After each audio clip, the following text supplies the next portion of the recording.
Hello everyone, welcome to पुर academy. आज के इस वीडियो में हम प्रीवियस ईयर में आए हुए कुछ न्यूमेरिकल क्वेश्चंस सॉल्व करने वाले हैं। ओके, फिर देखो, आप लोगों ने अभी तक जितने भी टॉपिक्स पढ़ लिए हैं उन सारे टॉपिक्स पे बेस्ड ही आज के क्वेश्चंस होंगे। ओके, फिर एक और चीज, आप लोगों का टेस्ट भी होगा इस पर्टिकुलर चैप्टर का। ठीक है, तो आज का वीडियो है, लास्ट वीडियो है इस चैप्टर के लिए। उसके बाद फिर हम नेक्स्ट चैप्टर पढ़ेंगे। ठीक है, तो इस चैप्टर के जितने भी वीडियोस हैं उन सारे वीडियोस को एक बार वापस से रिवाइज कर लेना, और अगर कोई भी डाउट हो तो आप लोग पूछ सकते हो, क्योंकि अब आप लोगों का टेस्ट होगा। ठीक है, इसी चैप्टर से, बेसिक कॉन्सेप्ट ऑफ केमिस्ट्री से। ओके, चलिए अब स्टार्ट करते हैं अपन न्यूमेरिकल्स सॉल्व करना। तो देखो यहाँ पर ये हमारा पहला क्वेश्चन है, तो क्वेश्चन को पहले पढ़ते हैं। तो क्वेश्चन में लिखा हुआ है, अ gaseous compound of nitrogen and hydrogen contains 12.5% by mass of hydrogen and the density of the compound relative to hydrogen is 16. The molecular formula of the compound is। ये क्वेश्चन 2014 में आया हुआ क्वेश्चन है JEE mains में। ठीक है, और उसके 4 ऑप्शंस दिए हुए। ओके, अब देखो, जब कभी भी आप न्यूमेरिकल क्वेश्चन सॉल्व करते हो तो फर्स्ट स्टेप क्या होगी, क्वेश्चन को केयरफुली रीड करना। ठीक है, मींस सबसे पहले हमें क्वेश्चन को अच्छे से पढ़ना है। ठीक है, और पढ़ के उसकी मीनिंग निकालनी है। ठीक है, फिर उसके बाद आप लोग जब क्वेश्चन को पढ़ लोगे तो आप लोग को ये अंदाजा लग जाएगा कि ये क्वेश्चन कौन से टॉपिक से आया हुआ है। ठीक है, फिर जैसे ही वो टॉपिक आप लोग को क्लिक करेगा तो उस टॉपिक के सारे कॉन्सेप्ट्स को वापस से माइंड में रिवाइंड कर लो। ठीक है, जिससे क्या होगा, आप लोगों को क्वेश्चन बनाने में आसानी होगी। ओके, अब जैसे कि देखो, इस क्वेश्चन में हमने जब क्वेश्चन को पढ़ा तो क्वेश्चन में हमने परसेंटेज टर्म देखा, और 2 एलिमेंट का कंपाउंड है, और 2 एलिमेंट के कंपाउंड में 1 एलिमेंट का परसेंटेज गिवन है। ठीक है, तो ये कहीं ना कहीं परसेंटेज कंपोजिशन वाले टॉपिक से रिलेटेड है। ठीक है, तो इस क्वेश्चन का टॉपिक क्या हुआ, परसेंटेज कंपोजिशन।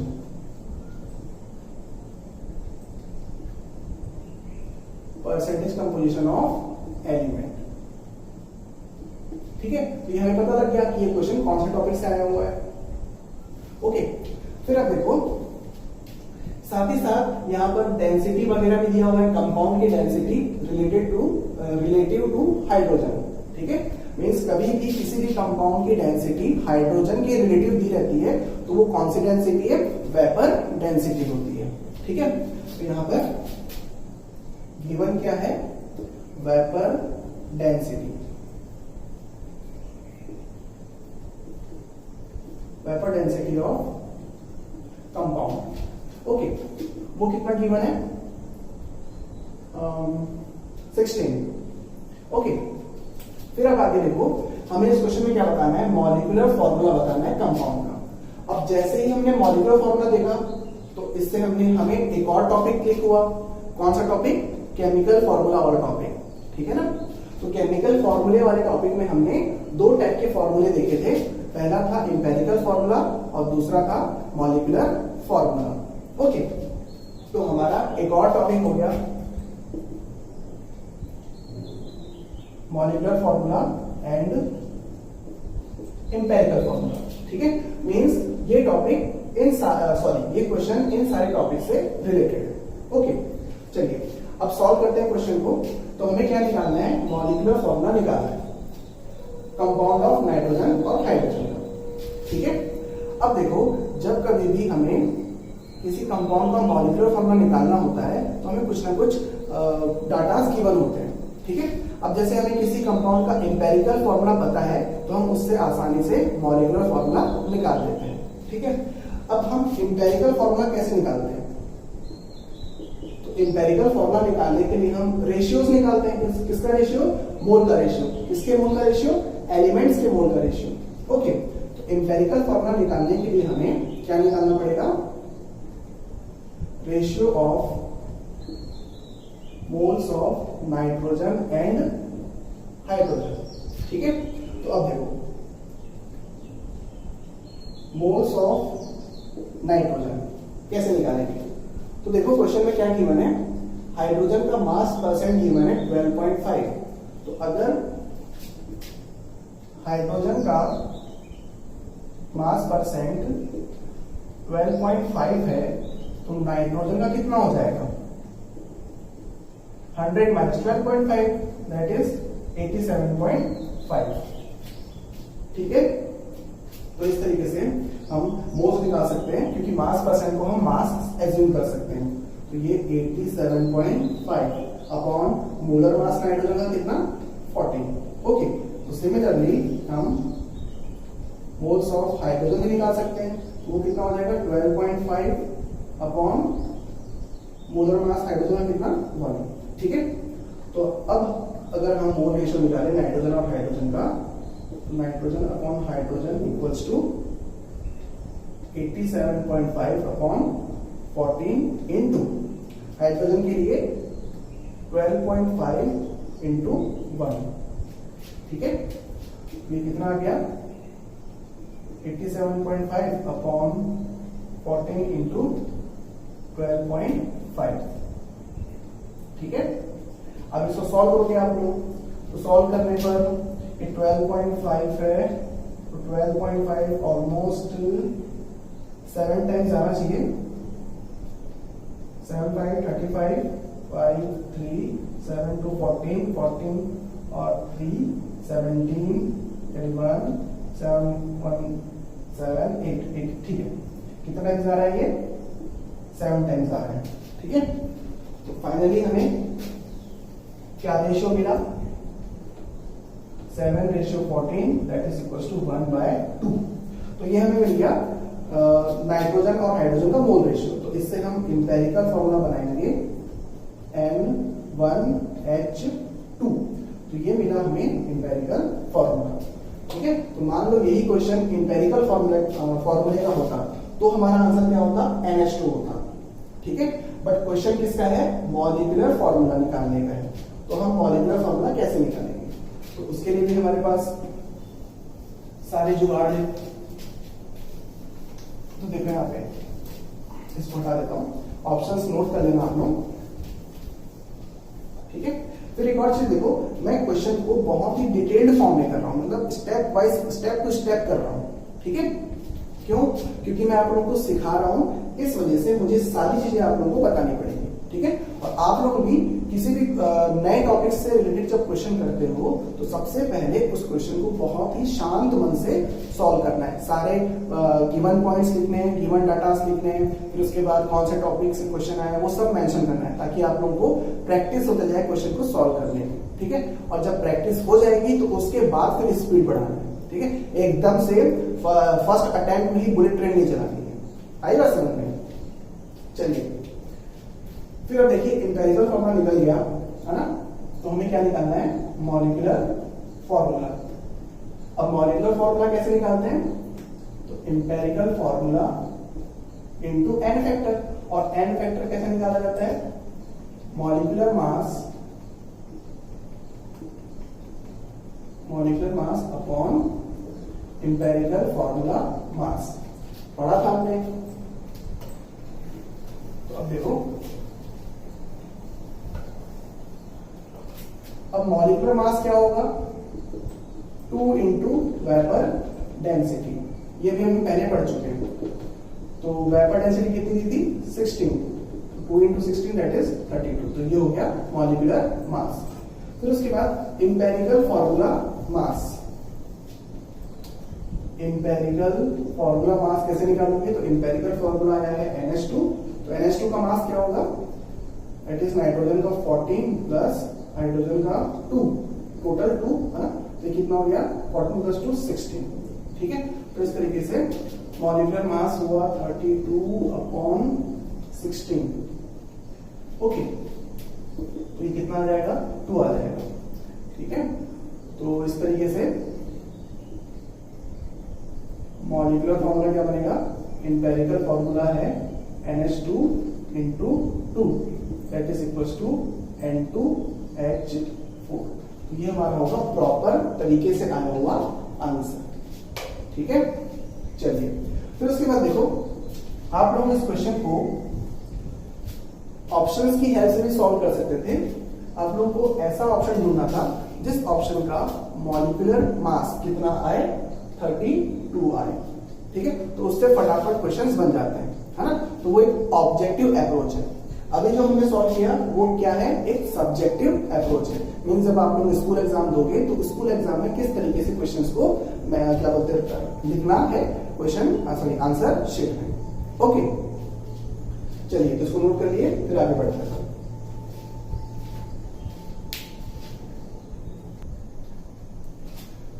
अब इस क्वेश्चन को देखो, the amount of oxygen in 3.6 moles of water. तो ये भी क्वेश्चन आया हुआ है। आगे बात समझ, सोचो इतना इजी क्वेश्चन जो आप लोगों ने क्लास 9th लेवल में पढ़ा होगा। ठीक है, तो ऐसा नहीं कि क्वेश्चन इजी नहीं आते, क्वेश्चंस रिलेटिवली इजी ही आते हैं एग्जाम्स में। ठीक है, बट हमें कॉन्सेप्ट्स आने चाहिए। चलिए अब देखो, क्वेश्चन को सॉल्व करने के लिए आप लोगों को सबसे पहले क्वेश्चन पढ़ते हैं कि क्वेश्चन में पूछा क्या है। तो क्वेश्चन में पूछ रहा है कि वाटर के 3.6 मोल्स में ऑक्सीजन की कितनी अमाउंट है, और वो अमाउंट किसमें निकालना है, हमें मास के टर्म्स में निकालना है। मींस हमें निकालना है mass of oxygen present in 3.6 moles of water. ठीक है, तो सबसे पहली चीज वाटर का फॉर्मूला सभी को पता है, H2O। ठीक है, तो एकदम सिंपल सा लॉजिक लगाओ कि अगर मैं लिखूं 1 मोल ऑफ H2O सॉरी, तो 1 मोल H2O में ऑक्सीजन कितना है, 1 मोल है, 1 मोल ऑक्सीजन। ठीक है, तो 3.6 मोल ऑफ H2O में कितना होगा, 3.6 मोल ऑक्सीजन, है ना। अब मास निकालना है हमें, मास ऑफ ऑक्सीजन। तो ऑक्सीजन का मास निकालने के लिए मोल्स इनटू मोलर मास। ठीक है, तो मोल्स कितने हैं, 3.6, मोलर मास कितना होता है, 16। ठीक है, तो इसको फिर सॉल्व करके आता हूं, फाइनली क्या निकाल सकते हो, आंसर निकाल सकते हो। ठीक है, और आंसर किस में आएगा, ग्राम में आएगा। आई बात समझ में, तो सिंपल सा क्वेश्चन था ये तो। ठीक है, नोट कर लो इसको।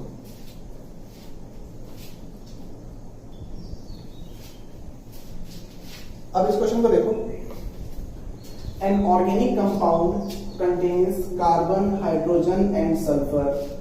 The minimum molecular weight of the compound containing 8% sulphur is. अब ये क्वेश्चन देखो कौन से टॉपिक से रिलेटेड है, तो टॉपिक याद आया होगा आप लोगों को, परसेंटेज कंपोजिशन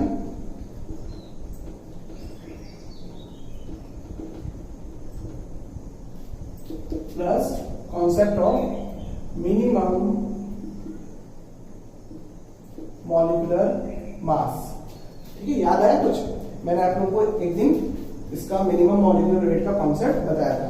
ठीक है, तो उसके लिए फॉर्मूला क्या था, percentage of element equals to 1 into atomic weight of that element upon minimum molecular mass into 100। ठीक है, तो हमें क्या क्या गिवन है, एक कंपाउंड गिवन है कार्बन, हाइड्रोजन और सल्फर का, जिसमें से सल्फर की इंफॉर्मेशन दी हुई है, तो हम क्या लेंगे, सल्फर का ही यहाँ पर एलिमेंट लेंगे। ठीक है, तो सल्फर के एलिमेंट का परसेंट कितना दिया हुआ है, 8 equals to number of atom हमें क्या लेना होता है, मिनिमम मॉलिक्यूलर वेट के केस में 1 लेना होता है। तो 1 into atomic weight of sulphur कितना, 32 upon minimum molecular weight into 100। तो आप यहां से आसानी से क्या निकाल सकते हो, मिनिमम मॉलिक्यूलर वेट निकाल सकते हो। ठीक है ना, 32/8 इंटू 100। आप इसको बहुत आसानी से सॉल्व कर सकते हो और आंसर टिक लगा सकते हो। ठीक है, चलिए नोट करो, फिर उसके बाद नेक्स्ट पढ़ते हैं।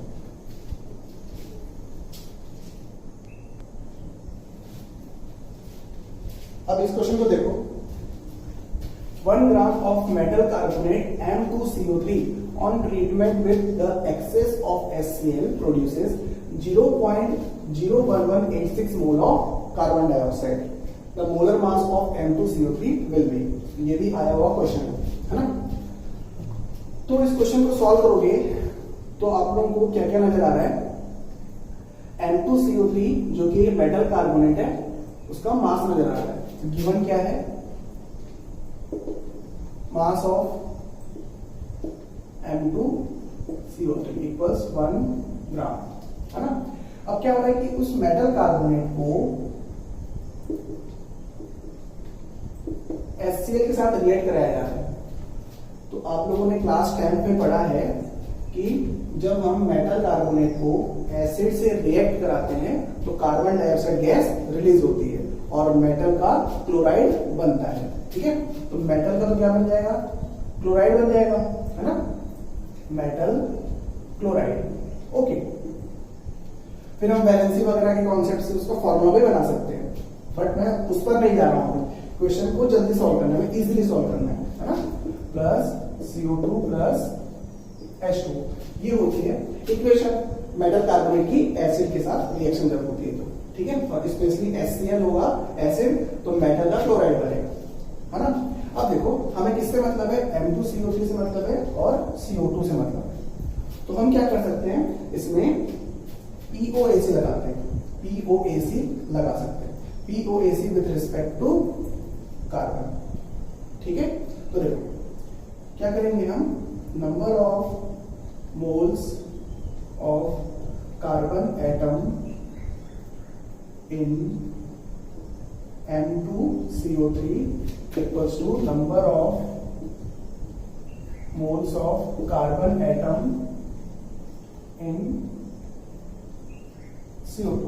ओके, अब देखो M2CO3 के लिए नंबर ऑफ मोल्स निकालें तो मास ऑफ M2CO3 कितना गिवन है, mass of M2CO3 1 gram upon molar mass हमें कैलकुलेट करना है, ठीक है, into number of carbon atom 1 equals to, फिर अब इस तरफ कार्बन डाइऑक्साइड के लिए तो कार्बन डाइऑक्साइड के मोल्स ऑफ कार्बन डाइऑक्साइड दिया हुआ है directly 0.01186 into number of carbon atom 1, ठीक है। तो एकदम सिंपल सी इक्वेशन आई आप लोगों के लिए, आप लोगों के सामने। तो ये मोलर मास कितना जाएगा 1 अपॉन 0.01186 ग्राम, ठीक है। फिर इसको सॉल्व करोगे और सॉल्व करके इन चारों में से एक ऑप्शन टिक लगाओगे, ठीक है। तो ये भी सिंपल सा क्वेश्चन है। ओके, चलिए नोट करिए फिर आगे बढ़ते हैं।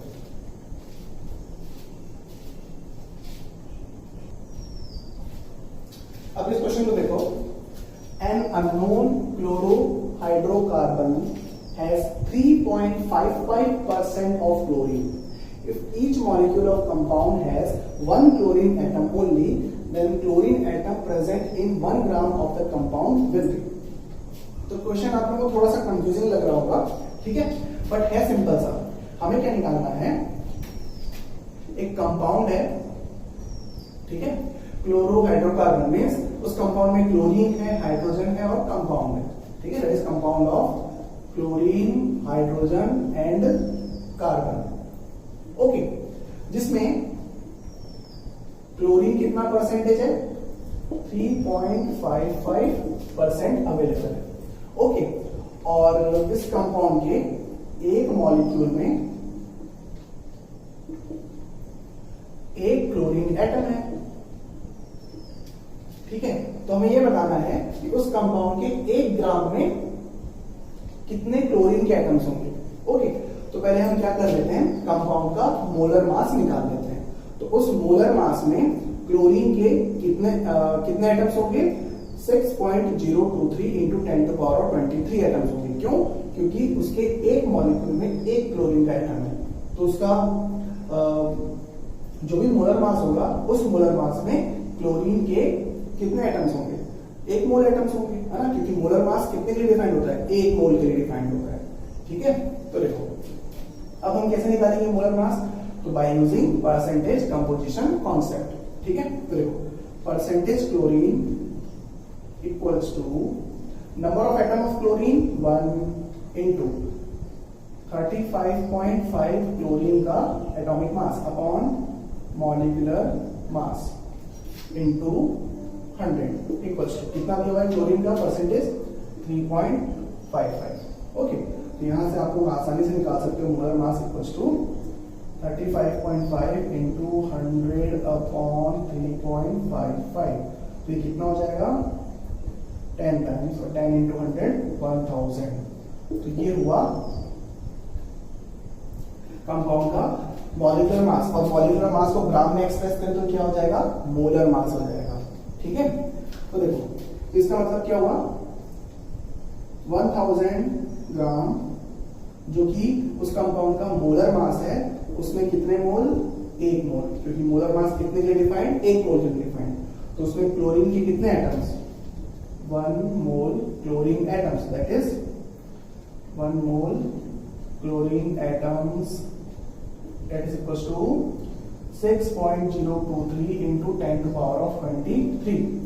तो ये तो हुआ 1000 ग्राम में, हमें कितने में निकालना है 1 ग्राम में निकालना है। तो 1 ग्राम में कितना क्लोरीन होगा। ठीक है, तो अब तो आसानी से मैथमेटिक्स लगा के सॉल्व कर सकते हो आप लोग। ठीक है, तो सॉल्व करना और आंसर देना। ओके, चलिए इसको नोट करिए, फिर नेक्स्ट करते हैं। ओके, अब इस क्वेश्चन को देखो, reaction of 6 gram of A 6.02 into 10 to power 23 atoms of B and 0.036 mole of C yields 4.8 gram of compound AB2C3. If the atomic mass of A and C are 60 and 80 respectively, then the atomic mass of B is। ठीक है, तो देखो यहां पर question मैंने पढ़ा, तो question लेके मुझे लगा कि ये जो क्वेश्चन है वो कौन से टॉपिक से है, stoichiometry of chemical reaction. Okay, तो सबसे पहले तो मुझे माइंड में क्लिक करना चाहिए क्वेश्चन कौन से टॉपिक से है। ठीक है, फिर उसके बाद देखो क्या कह रहा है क्वेश्चन कि ए बी और सी कंबाइन होकर बनाते हैं एक कंपाउंड AB2C3। ठीक है, और इस केमिकल कॉम्बिनेशन में ए का लगा 6 ग्राम, बी के लगे 6.02 into 10 to power of 23 atoms, और सी का लगा 0.036 मोल, और जिससे ये कितना बन रहा है 4.8 ग्राम बन रहा है ना। और ए और सी का एटॉमिक मास गिवन, हमें बी का एटॉमिक मास निकालना है। ठीक है, तो देखो, तो क्वेश्चन को हम सॉल्व करेंगे with the help of stoichiometry of chemical reaction के कॉन्सेप्ट से। ओके, तो सबसे पहले देखो कि क्वेश्चन में सारे रिएक्टेंट्स की क्वांटिटी दी हुई है। ठीक है, तो जब भी किसी क्वेश्चन में जो कि स्टोइकियोमेट्री ऑफ केमिकल रिएक्शन से रिलेटेड हो, तो उसमें अगर सारे रिएक्टेंट की क्वांटिटी दी हो तो हमें पहले चेक करना होता है कि कौन सा रिएजेंट या फिर कौन सा रिएक्टेंट लिमिटिंग रिएजेंट है। ठीक है, मींस इसमें लिमिटिंग रिएजेंट का कॉन्सेप्ट अप्लाई होगा। ओके, तो देखो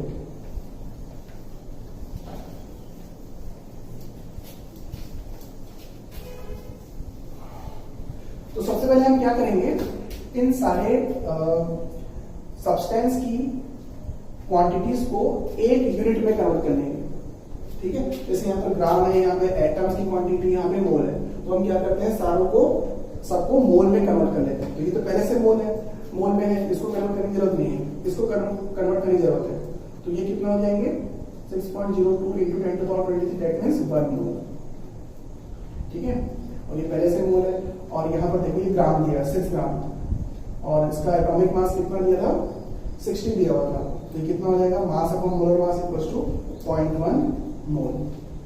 ठीक है, इसका मतलब ये क्वेश्चन इस तरीके से था कि ए का 0.1 मोल लिया गया है, बी का 1 मोल लिया गया है, और सी का 0.036 मोल लिया गया है। ठीक है, तो हम इस क्वेश्चन को सॉल्व कैसे करेंगे, तो सबसे पहले इक्वेशन बनाएंगे। तो जब भी स्टोइकियोमेट्री ऑफ केमिकल रिएक्शन की क्वेश्चन करना होता है तो सबसे पहले इक्वेशन बनाओ, a plus b plus c to give AB2C3। अब उसको बैलेंस करना होता है, यहाँ पर 2 का मल्टीप्लीकेशन, यहाँ पर 3 का मल्टीप्लीकेशन। ओके, अब चेक करो कौन लिमिटिंग रिएजेंट है। तो हम क्या करते हैं, a को पकड़ते हैं। ठीक है, तो देखो a के सामने स्टोइकियोमेट्रिक कोएफिशिएंट 1, तो ये 1 मोल, और b के सामने 2, तो ये 2 मोल है ना, और c के सामने 3, तो ये 3 मोल। ठीक है, तो इससे हमें क्या समझ में आया कि A का 1 मोल B के 2 मोल के साथ रिएक्ट करता है और C के 3 मोल के साथ रिएक्ट करता है। मींस A के 1 मोल को B का 2 मोल रिक्वायर्ड है और C का 3 मोल रिक्वायर्ड है। ठीक है, तो हम चेक करते हैं कि A का कितना था, 0.1 मोल था। A के 0.1 मोल को 0.1 मोल ऑफ A रिक्वायर्स कितना भी 0.2 मोल B, ठीक है, एंड 0.3 मोल C। तो अब चेक करो, A के 0.1 मोल को B का 0.2 मोल चाहिए।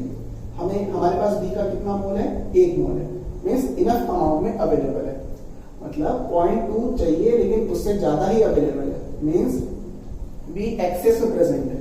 ठीक है, अब चेक करते हैं C के कितने मोल की रिक्वायरमेंट है, 0.3 मोल की रिक्वायरमेंट है, लेकिन C के कितने मोल है, 0.036 मोल है। मीन्स C के मोल की कमी है हमें। ठीक है, हमारे पास है कितना, 0.036, कितना चाहिए 0.3, मीन्स ज्यादा चाहिए और कम है। इसका मतलब C की कमी पड़ गई, और C की कमी पड़ गई मतलब C क्या होगा, लिमिटिंग रिएजेंट होगा। ठीक है, तो हम क्या करेंगे, इस क्वेश्चन को सॉल्व करेंगे with the help of moles of C। ठीक है, तो देखो, तो अब हम क्या कर सकते हैं, POAC लगा सकते हैं with respect to C।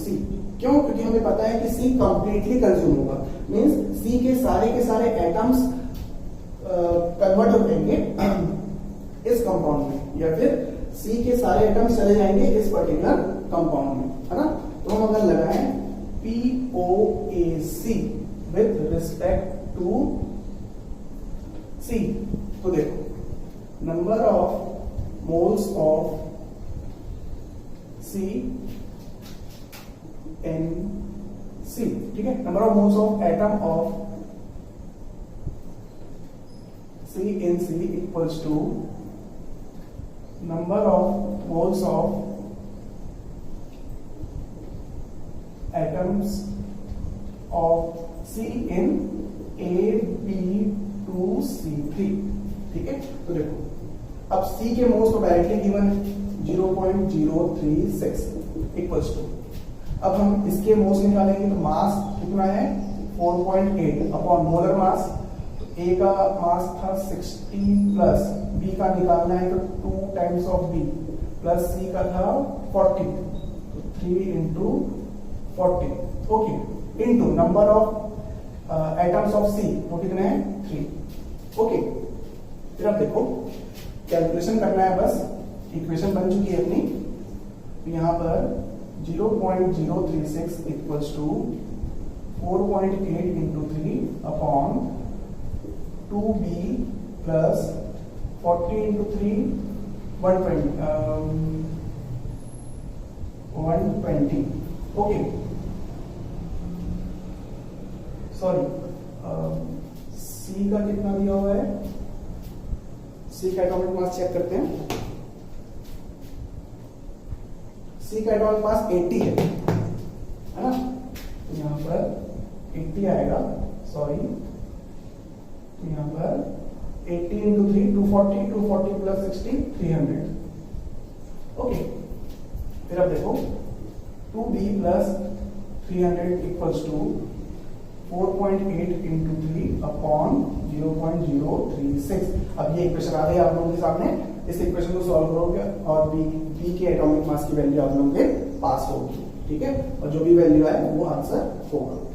Okay, चलिए तो इसको नोट करो, फिर नेक्स्ट करते हैं।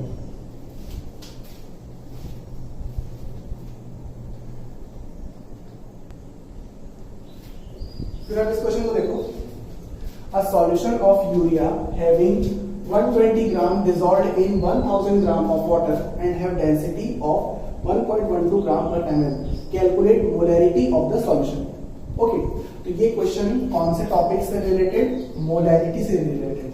ठीक है, टॉपिक है मोलैरिटी। ओके, तो ये भी हमने अच्छे तरीके से पढ़ लिया है डिटेल्ड फॉर्म में, है ना। तो देखो मोलैरिटी क्या होता है, number of moles of solute upon volume of solution in litre, ये हम पढ़ चुके हैं। ठीक है, तो देखो गिवन क्वेश्चन में सॉल्यूट क्या है, यूरिया, और यूरिया का फॉर्मूला क्या होता है, NH2CO NH2। ये यूरिया का फॉर्मूला याद रखना है ना। तो कभी कभी क्वेश्चन में गिवन रहता है, कभी गिवन नहीं रहता, तो जब गिवन नहीं होगा तो फिर दिक्कत में आ सकते हो, है ना। फिर इसका जब आप लोग मोलर मास निकालोगे तो कितना आता है, 60 आता है, ठीक है। फिर देखो सॉल्वेंट क्या है, वाटर है, ओके। तो हम number of moles of solute निकालें तो मास अपॉन मोलर मास, मास कितना गिवन है 120, मोलर मास कितना 60, तो कितना आ जाएगा 2 आ जाएगा, है ना। लेकिन वॉल्यूम ऑफ सॉल्यूशन कितना है ये हमें नहीं पता, ये क्वेश्चन में गिवन नहीं है। बट क्वेश्चन में क्या गिवन है, डेंसिटी गिवन है, डेंसिटी ऑफ सॉल्यूशन कितनी 1.12 ग्राम पर ml।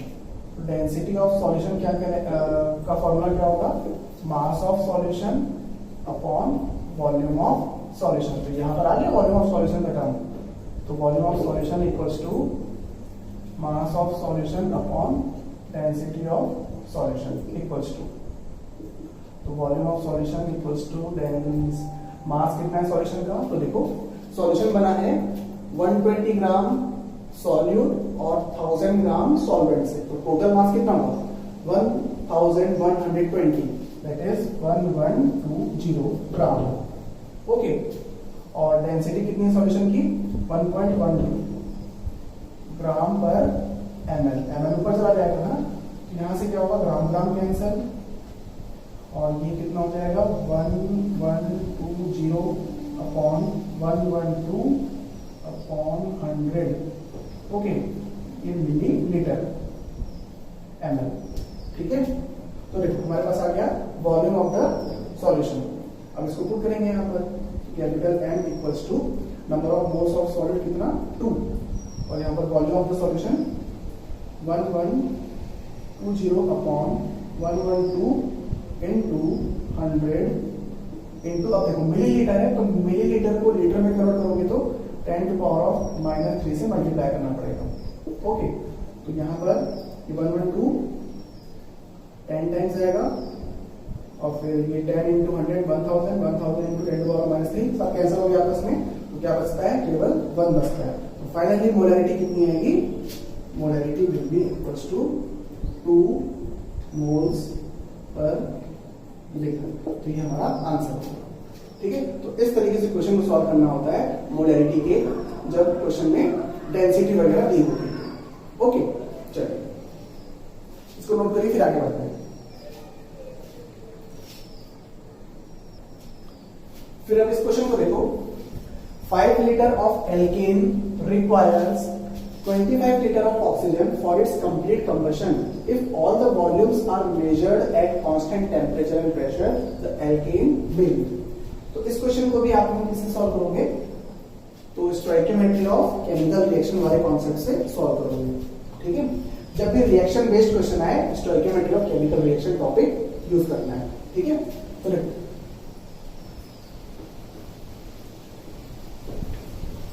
Alkene plus oxygen gives carbon dioxide and water on complete combustion, ओके। फिर अब देखो एल्केन क्या होते हैं, हाइड्रोकार्बन्स होते हैं, तो C और H, हम C के नंबर ऑफ एटम्स को X से मेंशन कर दें और H के नंबर ऑफ एटम्स को Y से मेंशन कर दें, ठीक है। अभी अननोन है हमारे लिए, फिर plus O2 two gives CO2 plus H2, okay. अब क्या करना होगा, बैलेंस करना होगा। तो बैलेंस करने के लिए सबसे पहले कार्बन को बैलेंस करेंगे हम, तो कार्बन के यहाँ पर कितने आइटम्स X, तो यहाँ पर X का मल्टीप्लिकेशन, फिर हाइड्रोजन के Y और यहाँ पर 2, तो Y अपॉन 2, ओके। फिर ऑक्सीजन चेक करेंगे, तो ऑक्सीजन चेक करोगे तो यहाँ पर कितने हैं 2X प्लस Y बाय 2, ये हो गए ऑक्सीजन के आइटम्स, है ना। तो हमें यहाँ पर कितने चाहिए, ये टोटल ऑक्सीजन है ना, तो इस तरफ भी 2x प्लस y बाय 2 चाहिए, तो 2x प्लस y बाय 2 चाहिए, है ना। और हमारे पास है कितना 2, इस तरफ है कितना 2, तो हमें इससे मल्टीप्लाई करना पड़ेगा, तो 2 नीचे जाएगा, तो फाइनली हमारे पास क्वेश्चन मार्क आ जाएगा। तो इसका स्टोइकोमेट्रिक कोएफिशिएंट क्या हो जाएगा, 2x + y/2 upon 2 that is equals to x + y/4। मतलब मैथमेटिक्स आप लोगों को अच्छे तरीके से आनी चाहिए, है ना, इस बात का ध्यान रखना। चलिए, तो ये हमने इक्वेशन को कर दिया बैलेंस। ओके, फिर आप देखो क्वेश्चन को सॉल्व करते हैं। तो क्वेश्चन कह रहा है कि एल्केन का 5 litre of alkene requires 25 litre of O2। तो हम क्या करेंगे, इसको रिलेट करेंगे, इस डाटा को इससे रिलेट करेंगे। कैसे, तो देखो यहाँ पर इसका स्टोइकोमेट्रिक कोएफिशिएंट 1, इसका कितना x + y/4। तो हम इन स्टोइकोमेट्रिक कोएफिशिएंट को लीटर का टर्म्स दे सकते हैं, ठीक है, लीटर मान सकते हैं, वॉल्यूम मान सकते हैं, है ना। तो देखो 1 लीटर ऑफ एल्केन, जो भी एल्केन है उसको कितना रिक्वायर्ड है oxygen, required oxygen x + y/4। तो 5 लीटर को कितना होगा, 5 litre alkane requires oxygen will be 5 times of x + y/4, ठीक है। और वो क्वेश्चन में कितना गिवन है, 25 गिवन है, 25। तो हमारे पास इक्वेशन आया x + y/4 इक्वल्स टू 5, ये कितना 5 टाइम्स, है ना। तो इस पर्टिकुलर इक्वेशन को कौन सा कंपाउंड सेटिस्फाई करेगा, ठीक है। तो देखो मीथेन का फॉर्मूला होता है CH4, इथेन का फॉर्मूला C2H6, प्रोपेन का फॉर्मूला C3H8 और ब्यूटेन का फॉर्मूला C4H10। ये फॉर्मूलेस आप लोगों ने क्लास 10th में पढ़ रखे हैं।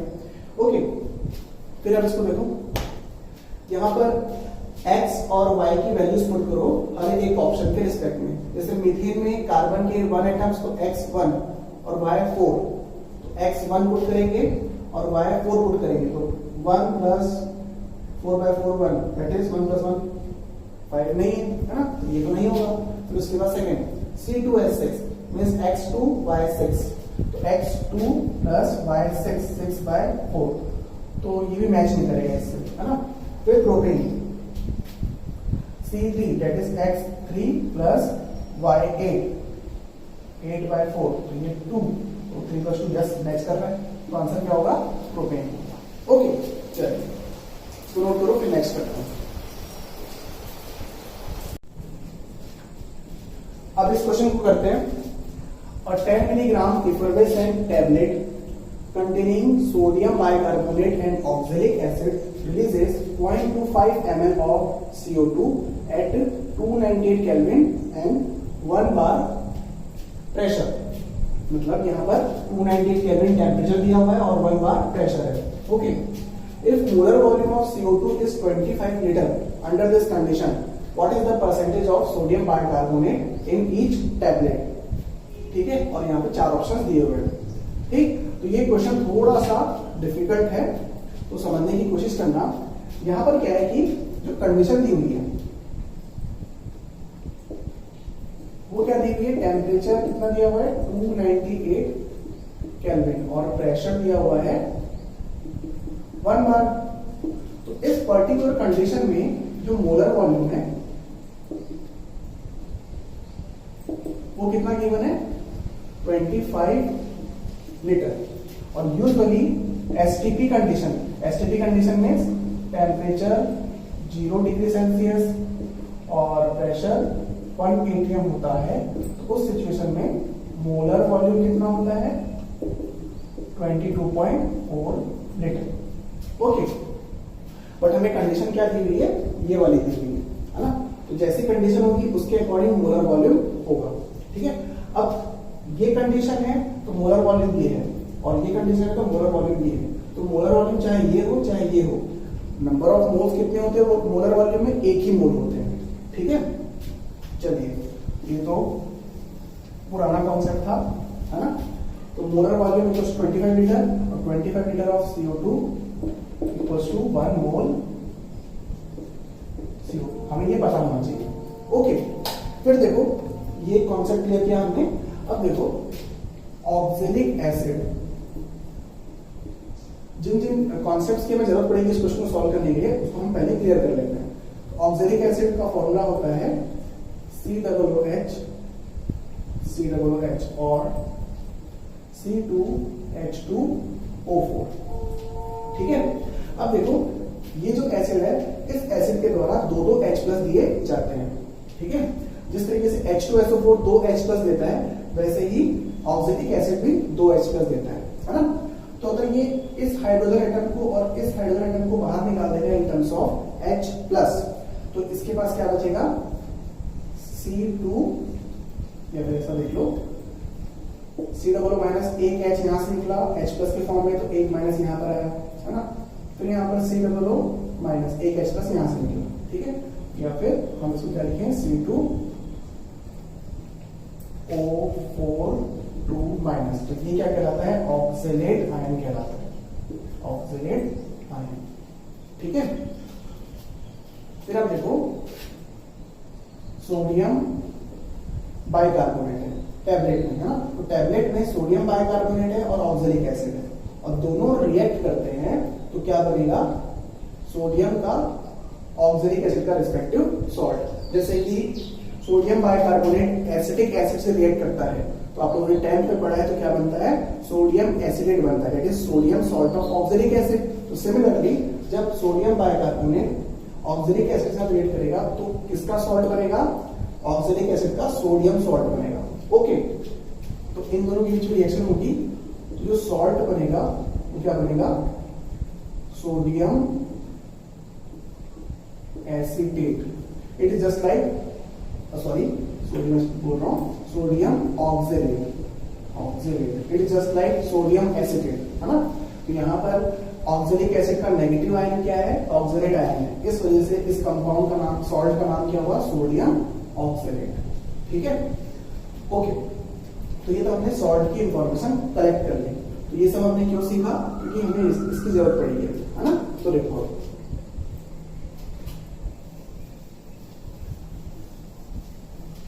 अब क्वेश्चन में कह रहा है कि जब सोडियम बाइकार्बोनेट और oxalic acid that is C2H2O4 के बीच में रिएक्शन हो रही है उस टैबलेट में, तो कार्बन डाइऑक्साइड गैस रिलीज हो रही है।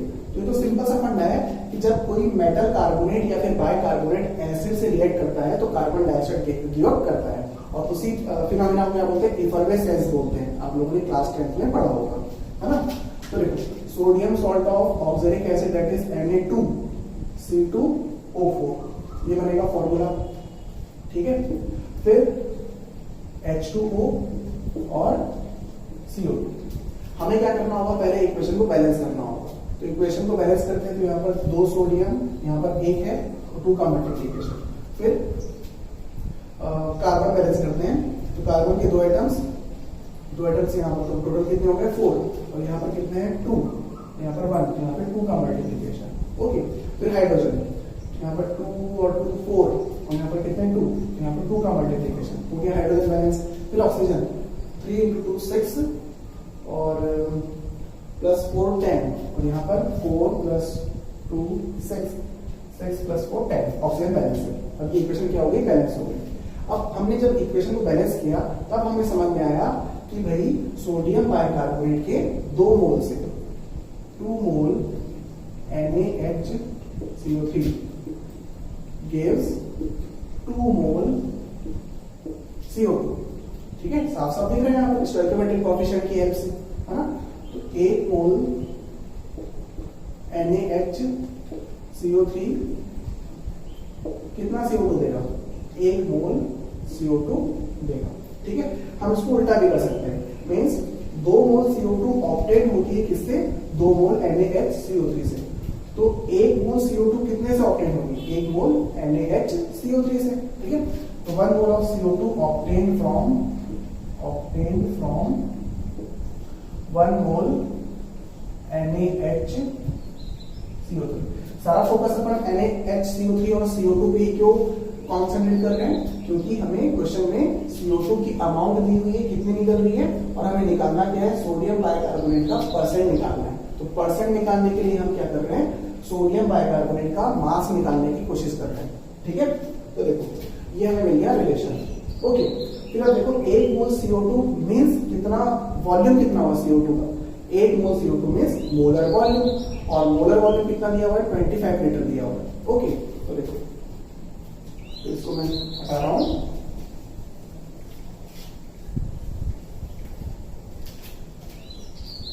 अब देखो 1 मोल CO2 मींस 25 लीटर CO2 कितने से मिलेगी, 1 मोल NaHCO3 से मिलेगी।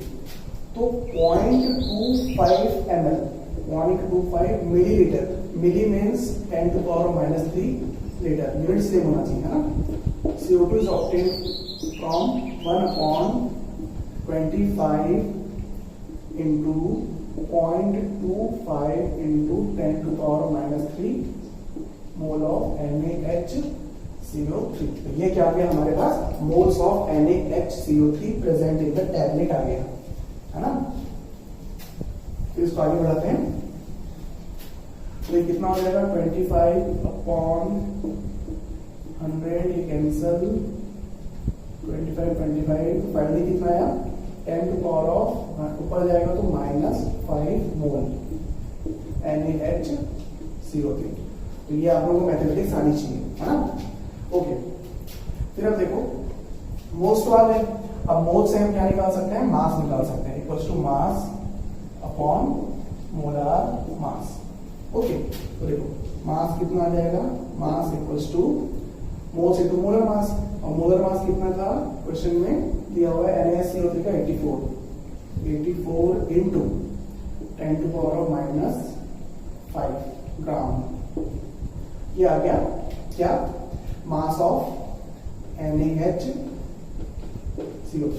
अब निकालेंगे percentage of NaHCO3 equals to mass of NaHCO3 upon total mass. तो NaHCO3 का मास कितना है, 84 into 10 to power of -5 upon, ये ग्राम में है ना, और टोटल मास कितना है टैबलेट का, 10 मिलीग्राम। फिर से हमें ग्राम में चाहिए, 10 टू पावर ऑफ -3, ये हो गया ग्राम में, इंटू 100। ओके, इसको सॉल्व करोगे, सॉल्व करने पर आप लोगों के सामने कितना आएगा, 10 टू पावर ऑफ -3, और ये ऊपर जाके या फिर इसको ऐसे सॉल्व करो ना, -3 ऊपर जाके +3, तो ये हो गया -2, और ये 10 टू पावर +2, तो ये आपस में कैंसिल हो जाएंगे। तो क्या बचेगा finally, 84/10 that is equals to 8.4%। ठीक है, तो इस तरीके से आप लोग क्या कर सकते हो, आसानी से आंसर निकाल सकते हो लास्ट में। ठीक है, लेकिन इतना सब कुछ करने के लिए हमें बहुत सारी नॉलेज चाहिए थी, जो हमने पहले ही डिस्कस कर ली। ठीक है, ये थोड़ा सा टफ क्वेश्चन था, मीन्स जब तक आप लोगों को पूरी केमिस्ट्री ना आती हो तब तक ये क्वेश्चन नहीं बन पाता आप लोगों से। ओके, चलिए, तो इस तरीके से हमने बहुत सारे न्यूमेरिकल्स सॉल्व किए, है ना, और अच्छे अच्छे नए नए कॉन्सेप्ट्स सीखे। ठीक है, फिर अब आप लोगों को सारे वीडियोस तरीके से देखने हैं और उसको पूरी तरीके से समझने की कोशिश करना है ना। फिर सेकंड थिंग कि आप लोगों का टेस्ट होगा इस चैप्टर का, है ना, तो इस तरीके से आप जल्दी से जल्दी तैयारी करो और सारे वीडियोस को देखने की कोशिश करो, है ना। तो अब आप लोगों का टेस्ट होने वाला है, आप लोगों को इन्फॉर्म कर दिया जाएगा। ठीक है, चलिए।